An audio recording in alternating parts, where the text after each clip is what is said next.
So, hello guys, this is the Blue Navigator Sword Channel. So, yan na nga po, paano lang, kasi sindi lang. Sunset na po siya, kaya umilaw na po yung outdoor solar LED light natin na 800 watts na. So, time check ngayon, nasa ano na ngayon mag-aalas 6 ng gabi. Alas 5:42 ng hapon. So, start na siya na sindi ito, umilaw na siya. Kasi nakakarga na siya kanina. Yung nagbi-blinking light yung pa yung red light niya na indicator niya sa loob na nagcha-charging pa siya, wala nang liwanag. So, yung solar panel niya, madilim na rin kasi yung paligid. So, ayan na po siya, wala na, halos sunset na. Kaya yun, kukusa na siyang turn on, no? Isisindi na yan, iilaw na tong solar solar outdoor light natin. So ginagamit namin dito sa alagang manok namin sa kulungan, no? Para kinagabihan maka-menos na kuryente rito. Ayun lang muna guys, no? So start natin ng timer ngayon.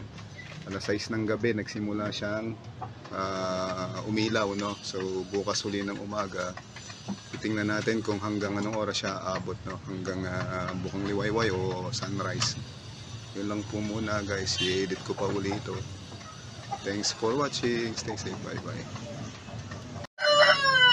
So good morning guys, this is the Blue Navigator Sword Channel. So ito po nga pala yung update sa natin, sa solar LED outdoor light natin, Time check natin ngayon, nasa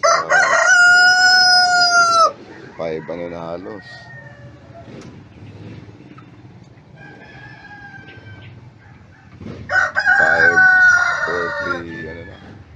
5:51, sorry, 5:51. So kagabi halos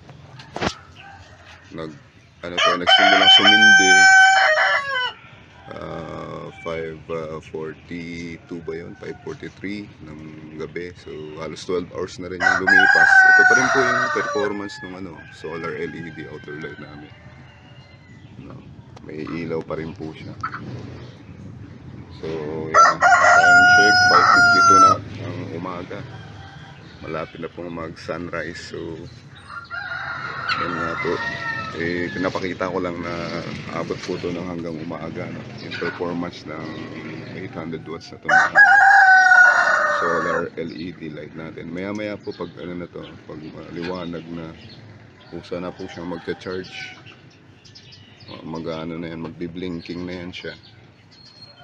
So all in all, maganda itong performance ng solar outdoor light natin.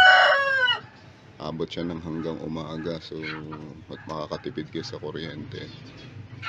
Kung bumbilya or LED na yung ginagamit, yung normal na nakasaksak sa AC natin, 20 volts. Ito ay malaking tulong sa inyo kasi makakatipid tayo sa kuryente, Ginagamit namin dito sa kulungan ng manok namin sa may rooftop namin.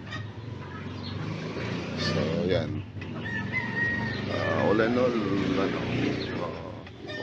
all performance nito, ayos yan. Bibigyan natin 4.8 to 5,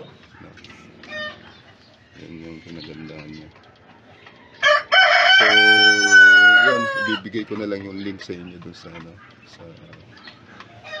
description box ng content na ito, Kasi na po kayo, kagigising lang, Inabangan ko yung sunrise para sa video na to. Ayun na, maliwanag na po. Malapit ng mag-sunrise.